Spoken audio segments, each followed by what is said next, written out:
This is Lorenzo, and this is the Training Space Taxonomy video series, lesson number 13. It's on our 9th equipment space. We can see it's purple. That means it's a new category. It's our first equipment accessory, our mobile mat or our knee pad.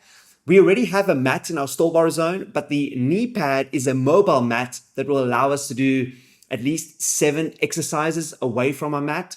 It's very convenient. Let's take a look. Starting to the left of our matrix, the equipment in question is our knee pad or our mobile mat. In terms of our space, we will be using it on the floor.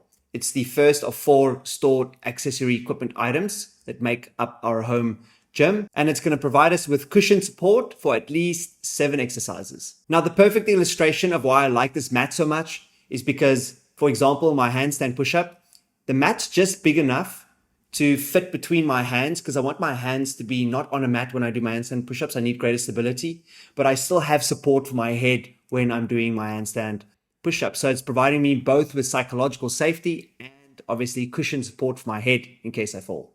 As for our second exercise, we have the head hover, where I'm using the mat for the exact same reason as the handstand push-up on the left. For our third exercise, we have the vertical lunge or the couch stretch, which requires knee joint support. Now, I'm not showing you the mat in this example, but it's just to show you that it's a great substitute for if you don't have this mat against the wall. You can easily take the small knee pad and place it right underneath your knee joint against any wall. Another unexpected use case for the knee pad was to use it as added support on an existing mat. Sometimes you'll feel like your knee is very sensitive and you need even more support.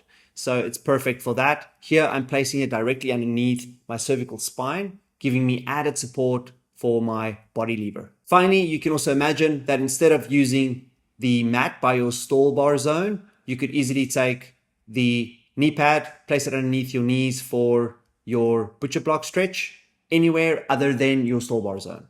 We can classify all of our knee pad or mobile mat exercises in the following 2 categories. Its primary use case, which is going to be the handstand push-up, head hover, and the planche. As for our second category, our knee pad serves as the perfect substitute for other mat-based exercises, such as the wall lunge, as we already saw, the body lever, the butcher's block, and even the side plank. Moving on to our specifications guide for our mobile mat, we saw that the main function for our knee pad is to provide us with knee joint support and also head and neck support.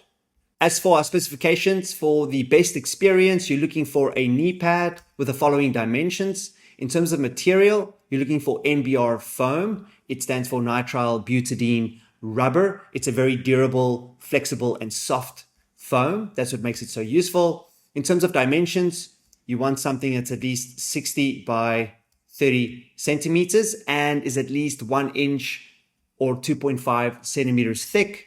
And as you'll see, it weighs less than a kilogram, making it the perfect mat substitute. As for our equipment guide, where do we use it? What can we pair with it? And where do we store it? Well, as we saw, the best place to use it is pretty much anywhere, but it's going to be best used in our open floor zone on top of a mat. We can store it with these basic accessories.